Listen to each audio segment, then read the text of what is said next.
Halfway between Baltimore and Washington, D.C. is a hidden city, the headquarters of the National Security Agency, NSA. Here, tens of thousands of mathematicians, computer scientists, analysts, linguists, and voice interceptors work in absolute secrecy. For those in the know, the joke was always that NSA stood for no such agency. For those on the inside, the joke was that NSA stood for never say anything. NSA's job to secretly listen in on telephone conversations, email communications, anything and everything that might warn of plots to do harm. The scope of what happens at NSA is mind-boggling. I don't think the average person can even begin to conceive of the staggering depth and breadth of what they have to do. But was NSA doing its job before the 9/11 attacks? It's a question that has never been thoroughly investigated. None of this information that we're speaking about this evening is in the 9/11 Commission report. They simply ignored all of it. But author James Bamford has investigated and come up with a chilling tale of terrorists living in San Diego, communicating with bin Laden's operations center in Yemen, moving freely about, and all the while NSA is listening in. But the NSA never alerted any other agency that the terrorists were in the United States and moving across the country towards Washington. Since the 9/11 attacks, NSA's role has grown even bigger, along with its license to listen in on Americans here and abroad. It was incredibly uncomfortable to be listening to private personal conversations of Americans, and it's almost like going through and finding somebody's diary. But is this flood of information making America any safer? Looking in to the Spy Factory, right now on Nova.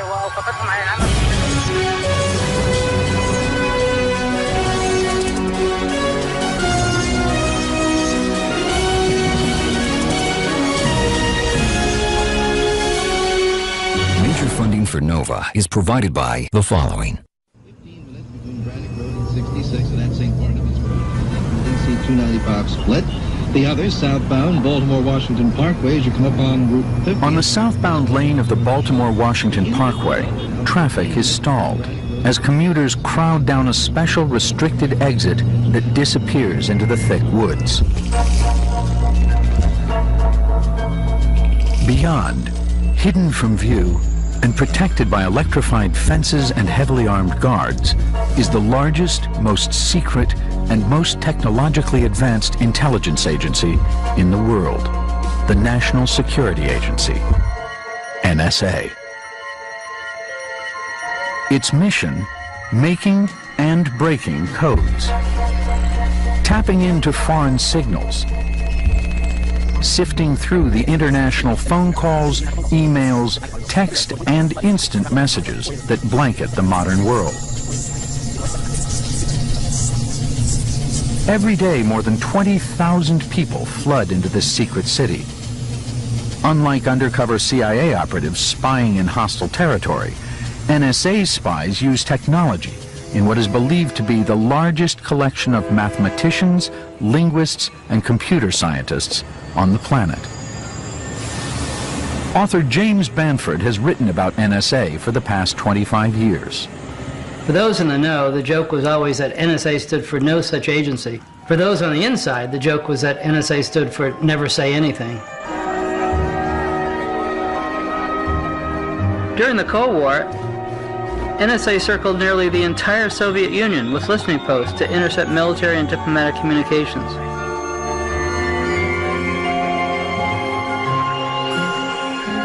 NSA even listened in on Soviet leaders calling to the Kremlin from their limousines. At its headquarters in Fort Meade, Maryland, NSA used acres of supercomputers to break any coded communications. But when the Soviet Union collapsed, a new enemy emerged. One NSA was never designed to engage. That enemy was Al-Qaeda. Eric Hasseltine was NSA's director of research. The Russians were easy to find and hard to kill, and terrorists are hard to find and easy to kill. Unlike the Soviets, Al-Qaeda was a small, scattered, moving target. Headquartered in remote mountain training camps, its soldiers communicated by cell and satellite phones. And if you look at the job of NSA to find the enemy, they had to go from looking at an enemy that they kind of knew who they were and where they were, to one that they didn't know who they were or where they were or how they communicated. For NSA, the challenge was to change tactics to match an increasingly dangerous adversary. In cities across Asia and the Middle East, Al-Qaeda operatives were using public payphones and internet cafes to plan a series of strikes that would culminate in the 9/11 attacks.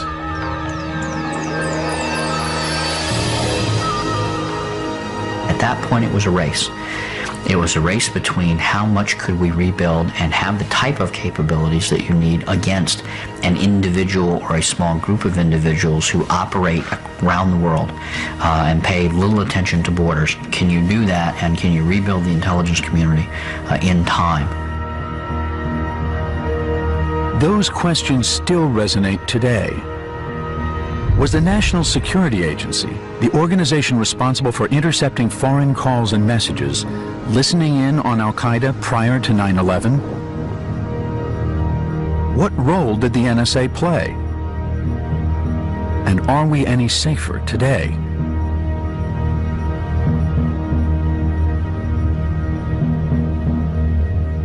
Surprisingly, the 9/11 Commission never investigated the NSA's role as fully as it did those of the CIA or FBI.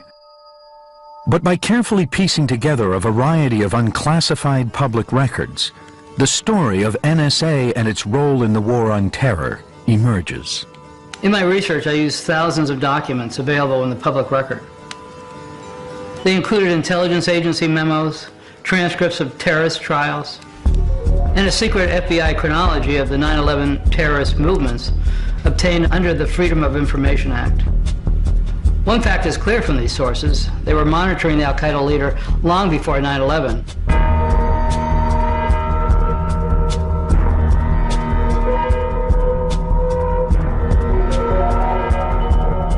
In November 1996, a known Al-Qaeda contact buys an Inmarsat satellite phone from a store in a New York suburb. That phone is for Osama bin Laden. Once he starts dialing from Afghanistan, NSA's listening posts quickly tap into his conversations. Analysts at the CIA, like Michael Scheuer, head of Alex Station, the CIA's newly formed bin Laden tracking unit, are also eager to get the information. Osama bin Laden's Inmarsat telephone was really a godsend. It gave us an idea not only of where he was in Afghanistan, but where Al-Qaeda as an organization was established, because there were calls to various places in the world. For NSA, tapping into satellite calls is a basic tactic in what's known as signals intelligence. Inmarsat phones transmit signals straight to a satellite orbiting over the Indian Ocean. By tracking all calls in and out of Afghanistan, the NSA quickly determines bin Laden's number: 873-682-505-331. Once they have this, they home in on both sides of his conversations, listening to bin Laden by means of a huge dish in space, and to the person he's speaking to with a dish-shaped antenna on the ground. In the intelligence business, signals intelligence is among the most important kind of intelligence options that you have. Hello. Electronic communications that are in the air. I've been baking cookies today. Whether from telephone to telephone, Oatmeal raisins. from satellite to satellite, from Inmarsat radio to Inmarsat radio. And NSA collects those with a very broad array of electronic collection capability. But once you collect them, all you have is the signals. And ultimately, it all comes down to the human being. Human analysts plot out which numbers are being called from bin Laden's phone and how frequently. They quickly discover that most of the calls from bin Laden's phone in Afghanistan are going to a house in Yemen, 2,000 miles to the south.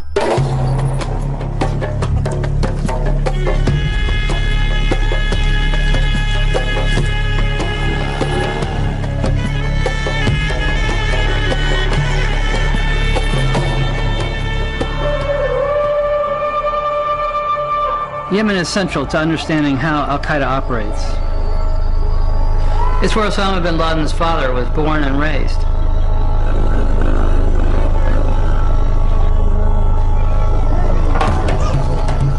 It has a culture of clans and secrets.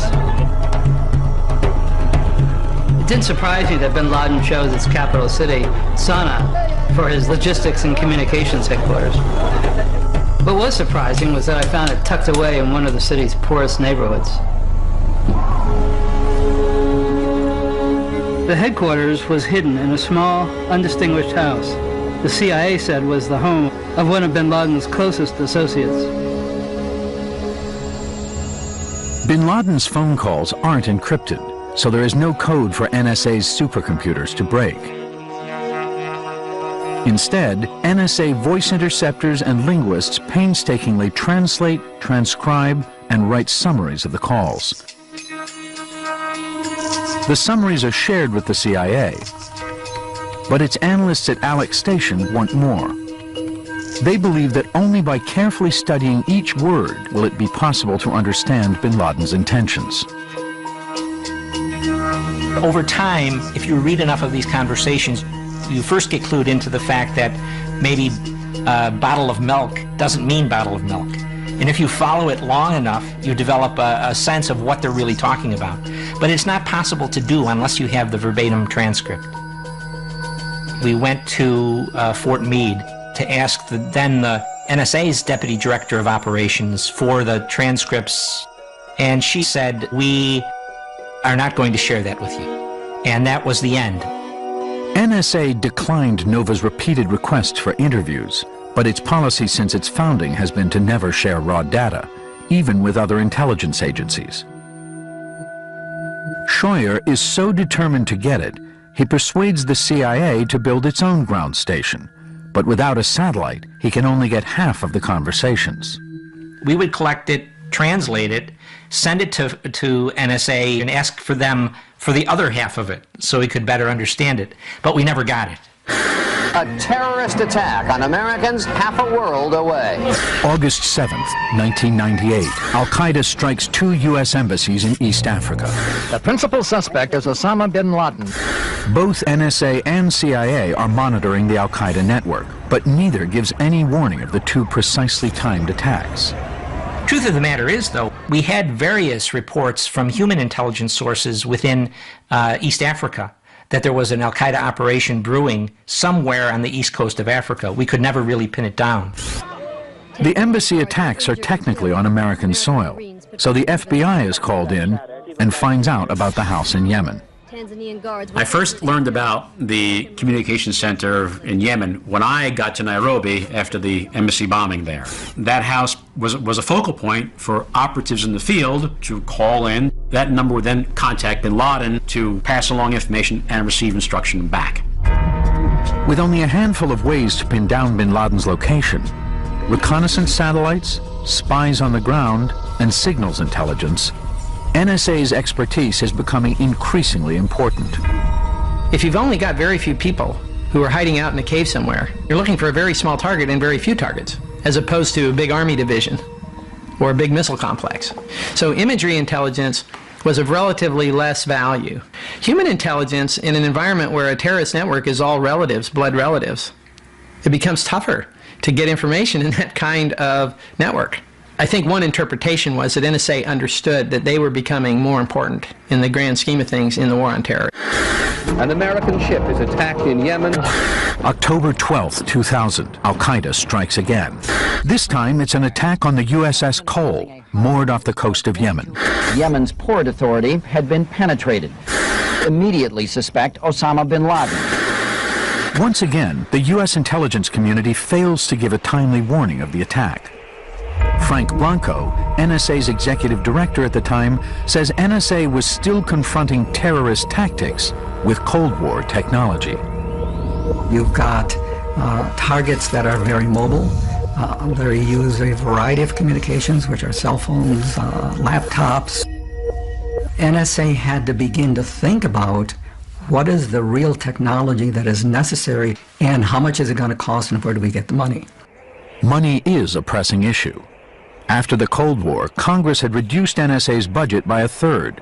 while criticizing it for violating privacy laws. Concerned about the privacy rights of American citizens. There is no legitimate excuse for that. It is intolerable to think of the United States government, of Big Brother, or anybody else. By law, NSA was prohibited from spying on American soil without approval from a special court created by FISA, the Foreign Intelligence Surveillance Act. When I interviewed General Michael Hayden, the head of the NSA, I was surprised when he told me that they were monitoring less than half a dozen people in the United States. He was very busy fighting Hollywood's image of NSA, like you saw in the movie Enemy of the State. The National Security Agency conducts worldwide surveillance, fax, phones, satellite communication. The only ones in the country, including the military, could possibly have anything like this. You hold the coordinates. All right, left 39 degrees, 27 minutes. To us in the intelligence community, movies like Enemy of the State are quite amusing because it made us look omniscient. We could collect anything we wanted, and it's just not that way. It's not that way at all. You may collect a lot of stuff, but you don't know what you've got. Really, the biggest technology challenge was how do you deal with volumes of information like that? And find dots, connect dots, understand dots. That's the problem. In late December 1999, NSA finds one very important dot. It intercepts an alarming call to the house in Yemen, instructing two Al-Qaeda foot soldiers to fly to Kuala Lumpur, Malaysia, for what sounds like a terrorist summit. The foot soldiers are Khalid al-Midar and Nawaf al-Hazmi. This is the phone call that sets in motion the 9/11 attacks. After picking up this critical call, NSA passed on their first names to the FBI and the CIA, but not their last names. Nawaf's last name had been in NSA's database for over a year because of his association with bin Laden's operations center in Yemen. But apparently the NSA never looked it up. The CIA does find al-Midar's name in its database. They ask security agents to make a copy of his passport as he passes through a checkpoint in Dubai. When analysts at CIA headquarters see it, they are astonished to find a valid U.S. visa inside. Alex Station, the CIA's bin Laden unit, now has two FBI agents detailed to it, Doug Miller and Mark Rossini. Once they arrived in Kuala Lumpur, of course, CIA requested the intelligence service over there in Malaysia to conduct surveillance of these subjects and find out as much as they can. They took photographs, followed them, and you read from that one of the individuals had a visa to come to the U.S. Fearing an Al-Qaeda terrorist may be headed to the U.S., the agents are determined to tell the FBI, but a CIA official will not allow it. I guess I was the more senior agent. So I went up to the individual that had the ticket on the Yemeni cell, the Yemeni operatives, and I said to her, I said, what's going on? You know, we got to tell the Bureau about this. These guys clearly are bad. One of them at least has a multiple entry visa to the U.S. We got to tell the FBI. And then she said to me, no, it's not the FBI's case, not the FBI's jurisdiction. So I go tell Doug, and I'm like, Doug, what can we do? If we had picked up the phone and called the Bureau, I would have been violating the law. I would have broken the law. I would have been removed from the building that day. I would have had my clearances suspended, and I would have been gone. This is one of the most astonishing parts of the story. The CIA had FBI operatives working within their bin Laden unit. But when the FBI operatives found out that one and possibly two of the terrorists had visas to the United States, were heading for the United States, the CIA wouldn't let them tell their headquarters that they were coming. Only the FBI could have put out alerts to stop Khalid al-Midar and Nawaf al-Hazmi if they tried to enter the United States. January 15th, 2000, Los Angeles International Airport. United Airlines Flight 2 arrives from Bangkok, where the CIA lost al-Midar and al-Hazmi's trail. They pass through U.S. immigration undetected. Within 2 weeks, they move into the anonymity of a San Diego suburb. The FBI put together its chronology as part of its investigation into the 9/11 attack. The timeline, the declassified copy, is the movements and the activities of the hijackers while they're in the U.S., hiding in plain sight. They get driver's licenses in their own names. They use a local bank to pick up international wire transfers from a known Al-Qaeda finance chief. Their telephone number is even listed in the San Diego White Pages. Al-Hazmi Nawaf M, 858-279-5919. The CIA was forbidden from operating within the United States, and the FBI didn't know they were here. So the only way to track the terrorists was if NSA continued to monitor their conversations as they called back to the house in Yemen. But 9 days after Al-Hazmi and Al-Midar arrive in California, the NSA has a catastrophic failure. I remember getting a phone call on January 24th, 2000 that began with, "We have a problem." NSA systems had actually stopped working. The most technologically advanced intelligence agency in the world, capable of monitoring millions of simultaneous conversations, is deaf. NSA was brain dead. It took probably 3 to 4, maybe even 5 days to bring everything back up the way it was. It is unclear whether during those 5 days NSA misses any calls from the hijackers in San Diego, but what is certain, as the FBI chronology spells out, is that the hijackers waste no time settling into their new neighborhood. Here, as it says in the chronology, February 5th, 2000, Al-Midar signed a lease to rent an apartment at 6401 Mount Otter Road in San Diego. February 25th, Al-Midar purchased the Toyota Corolla in San Diego, California. February 28th, records at Progressive Insurance Company verify Al-Midar's insurance policy number 604-725-921-0, Huggy Bear Insurance Corporation. March 20th, the San Diego telephone number associated with Nawaf al-Hazmi made a call which lasted 16 minutes to Yemen. That is one of many calls made from San Diego to bin Laden's operations center, the house in Yemen that NSA has been monitoring for over 3 years. But NSA would not pass on that information to any other intelligence agency. Eleanor Hill investigated NSA's role in 9/11 for Congress. We were very surprised to learn that, they had this information, and if there are contacts from known terrorists in the United States with terrorist facilities abroad, that's exactly the kind of information our intelligence community needs to have. They didn't have it. You put the NSA intel and the FBI intel together, you have both sides of the conversation. So they come in, we follow them, find out where they're going, listen to their home, listen to their conversations at their home, or their cell phone, whatever, emails. The possibilities are endless once you're able to peer into someone's life. Incredibly, the NSA never informed the FBI that these calls were coming from the United States, and we may never know why. No one from NSA will discuss it, and the 9/11 Commission never investigated it. They either didn't realize the two terrorists were calling from the United States, which is hard to believe because even I have caller ID which shows where a call is coming from, or what's more likely is that they ignored it because they would have had to hand the contacts over to the FBI. April 12, 2000, almost 3 months after the hijackers arrive in the U.S., NSA Director Michael Hayden hints at another possible explanation for NSA's silence.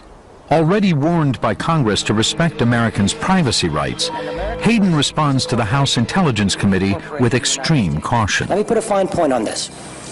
If, as we are speaking here this afternoon, Osama bin Laden is walking across the Peace Bridge from Niagara Falls, Ontario to Niagara Falls, New York, as he gets to the New York side, he is an American person, and my agency must respect his rights against unreasonable search and seizure as provided by the Fourth Amendment to the Constitution. But General Hayden knew the law permitted the agency to eavesdrop on the terrorists without interruption if they entered the United States.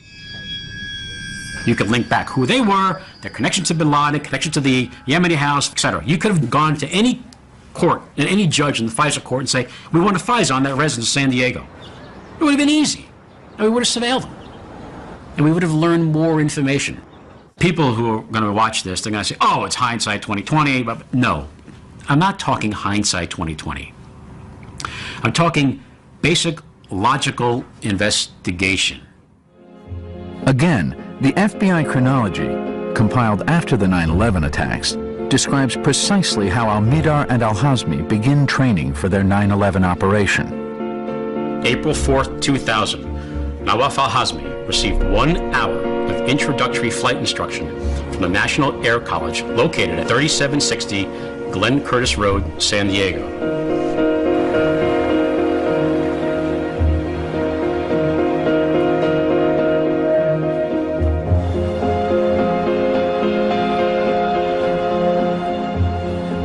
May 4th, Khalid Al-Midhar debit card purchase, 2 Jepson training kits.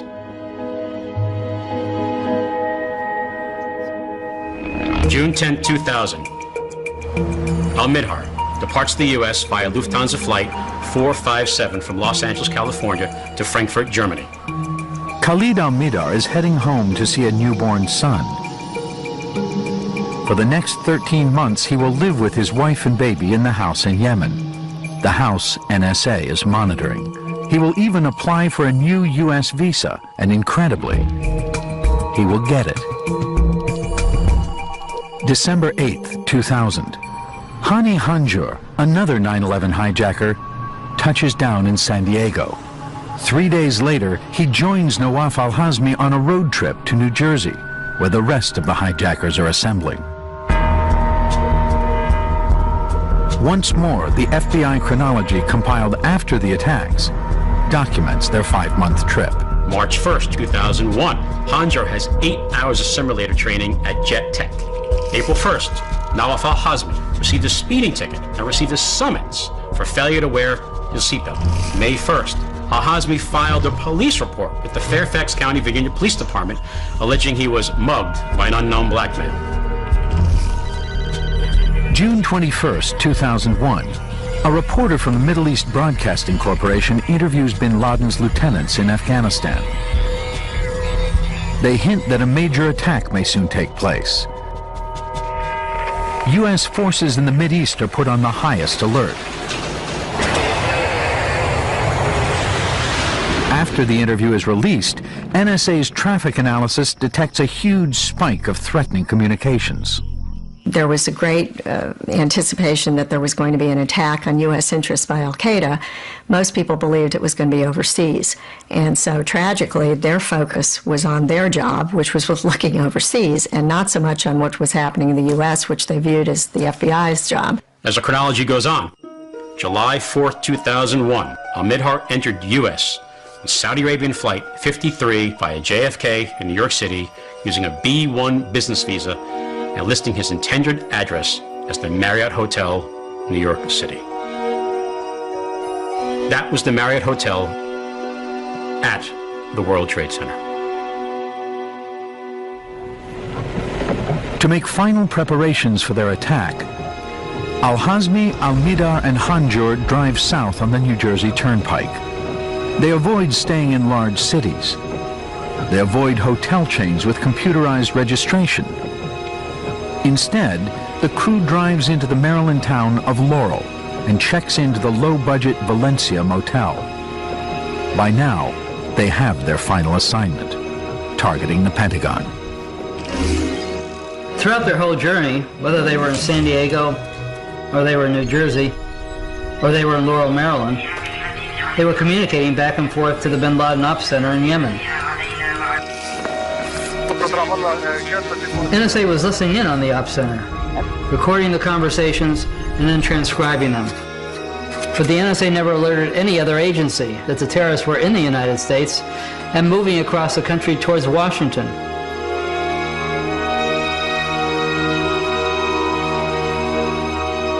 On the face of it, Laurel, Maryland looks like a typical Washington suburb. What's very different is that this town happens to be right next door to NSA's headquarters. While NSA has detected a spike in communications threatening an imminent attack, bin Laden's hitmen have taken refuge right in their own backyard. August 18th, Anihanjor, rented mailbox, number 433. The day before the hijacking, Nawaf Al-Hazmi, Walmart, 3665, Food Factory, Khalil Midhar. 9/6/2001, Nawaf Al-Hazmi, Khalil Midhar, Anihanjor, Gold's Gym, Greenbelt, Maryland. The hijackers seemed to blend in very well. Even when they shopped for improvised weapons for the hijackings, they shopped in a Target store just down the street from NSA. No one thought what they were doing was suspicious. So here you have these two groups of people. One, the terrorists, who are plotting the largest terrorist operation in U.S. history. And you have NSA, which have been listening to some of their phone calls for years.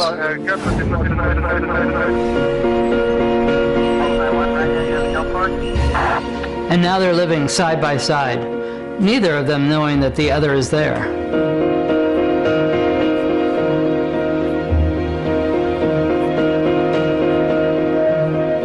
What was really tragic is that if General Hayden had looked out his 8th floor window west towards Laurel, just 2 miles away, he could have almost seen the motel in which the hijackers were living. I mean, it's one of the biggest ironies in the history of American intelligence.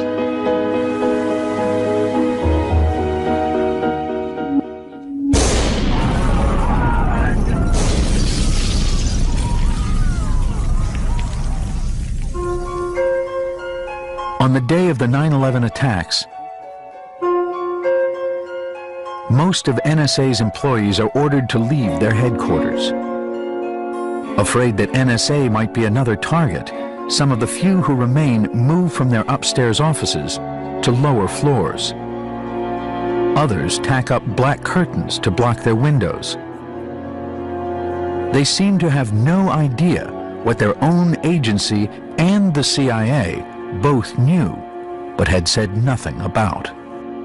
Had we been able to realize how significant that was, put it together, and get it to the agencies who could have made use of it in time, would there have been a different end to the 9/11 story?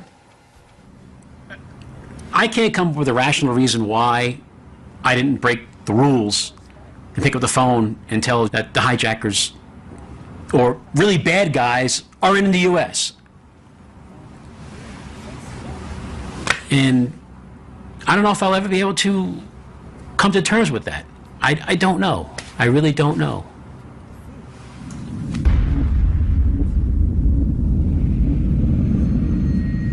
On the 13th of September, I gave an address to an empty room, but we beamed it throughout our entire enterprise about free people's always having to decide to balance their security and their liberties.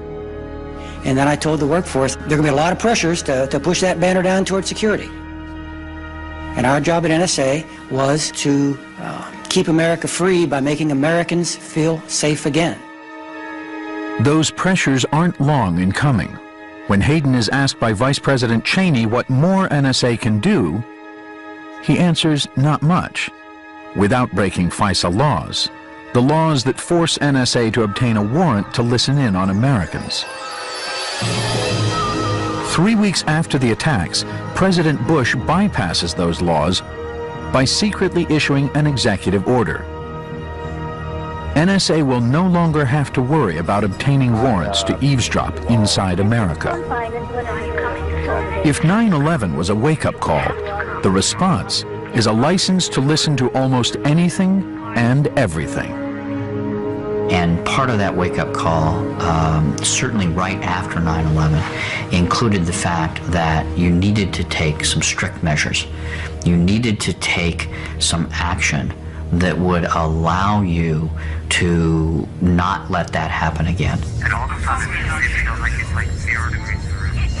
But to make the new program work, Hayden must finally bring the National Security Agency into the modern age.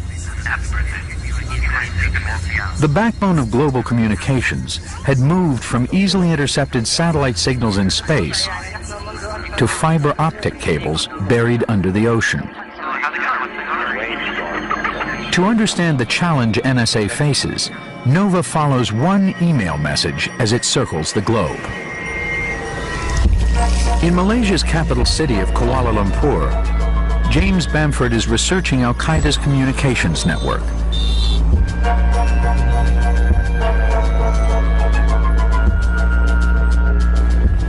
In a busy cafe, he types out an email message to Nova's producers in Boston. Bamford's message is harmless, but contains the kinds of keywords and phrases that NSA supercomputers are programmed to detect. Phrases like blow up the White House, destroy the Capitol building, biological warfare. When he presses send, Bamford's message is instantly mixed in with dozens of other messages on the same wireless network, then routed to a large telecommunications center in the city. There, voice calls are converted from analog to digital signals and streamed as pulses of light through a fiber optic cable that dives into the South China Sea off Malaysia's coast. Along the way, Bamford's message is merged with thousands of phone calls, emails, and faxes in dozens of languages from hundreds of Asian cities. The jumble of data crosses under the Pacific Ocean at the speed of light. Just 0.05 of a second after the message was sent, it comes ashore 6 feet under this lonely stretch of California beach near Morro Bay. There, beneath screeching gulls and surfers in wetsuits, Asian communications stream in.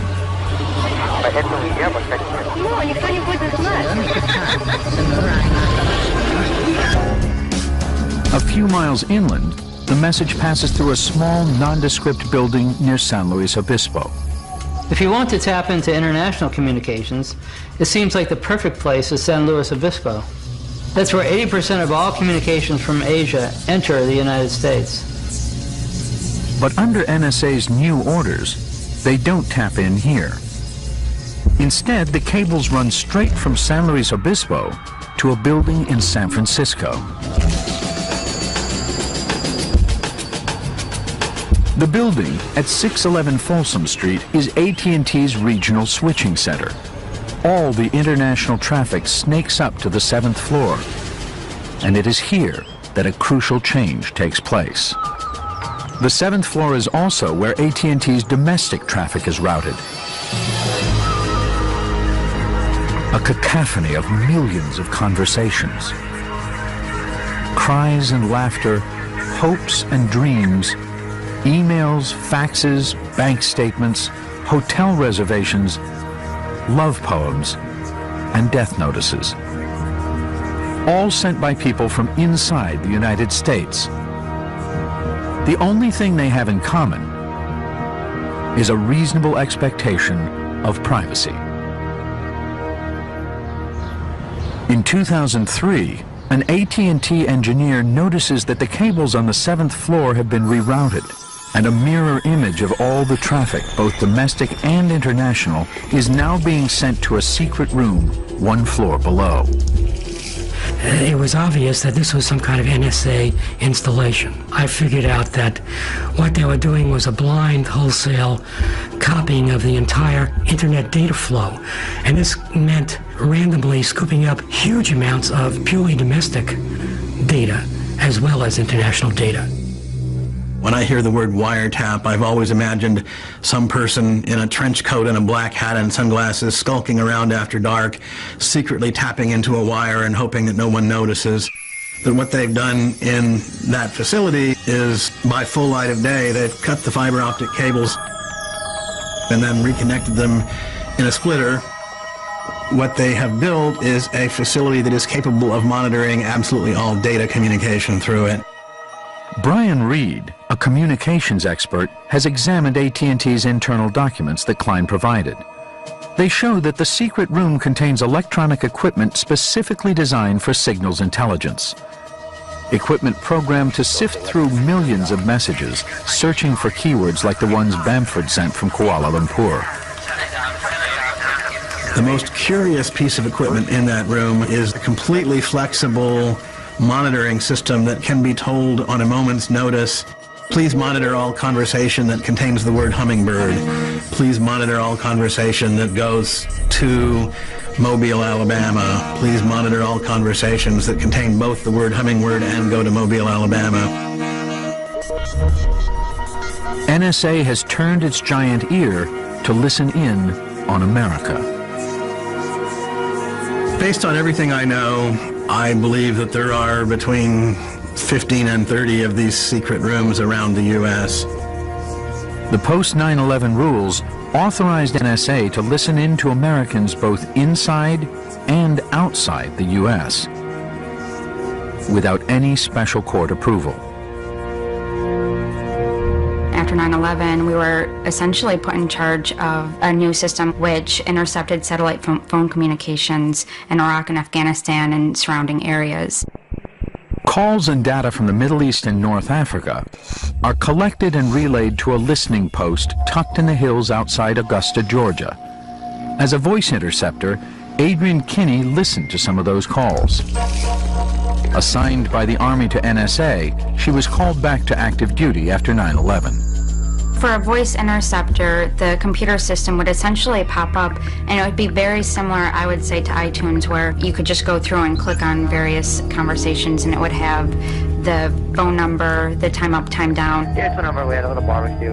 We were told that we were to listen to all conversations that were intercepted, to include those of Americans and other allied countries. Some of those conversations are personal, The basement. some even intimate. And there was no directive to say that when you had conversations like this come through that you should delete them. That's what we did when I was on active duty in 94 to 98. We would never collect on an American. I had a real problem with the fact that people were listening to it and that I was listening to it. The time that that interceptor, that voice interceptor, is spending listening to conversations in the States, that's time that they can't spend looking or listening for actual conversations related to terrorist organizations. As NSA began tapping into fiber optic cables as well as satellites, information began to flood in like never before. According to a congressional study in 2008, some intelligence data sources grow at a rate of 4 petabytes. That's 4 quadrillion bytes per month. The equivalent of 12 filing cabinets of new information for every American citizen every year. But what does it all mean? Computers today tell people what things are. Here's some data that you asked for. They don't tell you what it means. So there is some work going on to try to marry the power of computers to the power of humans. Specialized software can help extract important information based on context and meaning. Dr. Robert L. Popp does advanced research on these kinds of programs, known as classifiers. Say you wanted to build a classifier for Al-Qaeda, the concept Al-Qaeda. The way it would work is you as an analyst would go find all these documents, whether they're emails or things on the web or whatever, but all these documents that in your judgment are narratives associated with the concept of Al-Qaeda. In the future, by refining the software and harnessing enough computing power, these classifiers could potentially reduce the mountain of information human analysts have to examine. So the next frontier may be, computer, do you see any unusual associations that I didn't think to ask you about, that I ought to have asked you about, when it relates to a threat against the homeland? But most experts agree that may take decades, and it could only help mine information in documents, emails, and faxes. When it comes to human conversations, technology is of little help. It still takes people wearing headphones and listening in.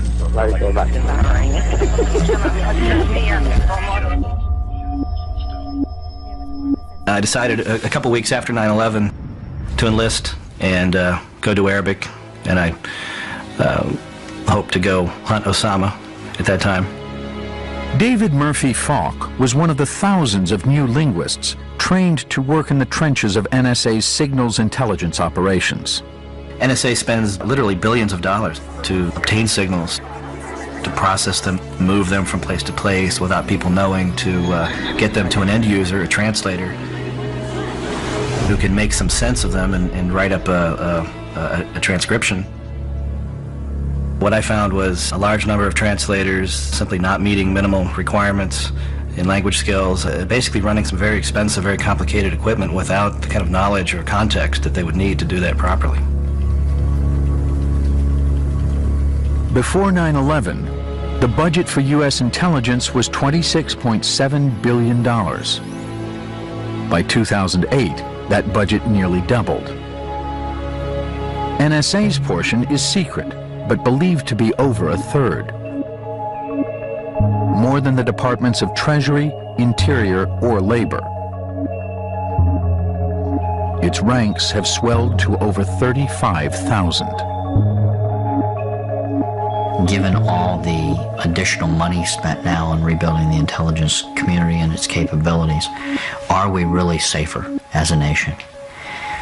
I think generally for me the answer is yes. The fact that we haven't had another attack, the fact that we have better coordination and better information sharing, are we to the point where we can relax and put our guard down? No. I think if we do, then we run the risk of changing the answer. It's very, very hard to draw a hard and fast line between where foreign intelligence stops and domestic intelligence starts. That doesn't mean that we want our foreign intelligence agencies on every street corner in America, but it does mean that you have to have very good communication and coordination between the foreign intelligence agencies like the CIA and NSA and our domestic agencies like the FBI. Because if you don't, things are going to slip between the cracks, and that's exactly what happened with 9/11.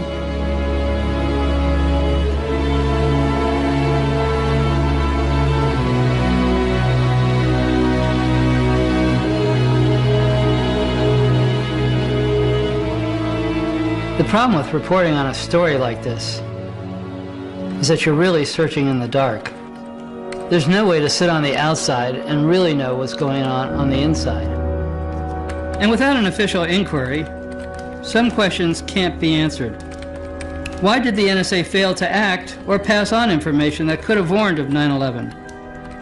Why didn't it share information with the CIA and FBI that could possibly have stopped the plot? As for the question of whether we are any safer now than we were before, we should have been safe the way it was. NSA had all the information it needed to stop the hijackers, and it already had laws that allowed it to track them. So now with NSA's new rules, with all the money it's spent, with all the data it collects, is NSA doing a better job? Or is this job that much harder because it's just being flooded with data? How much information is enough? And won't too much information end up making the world more dangerous?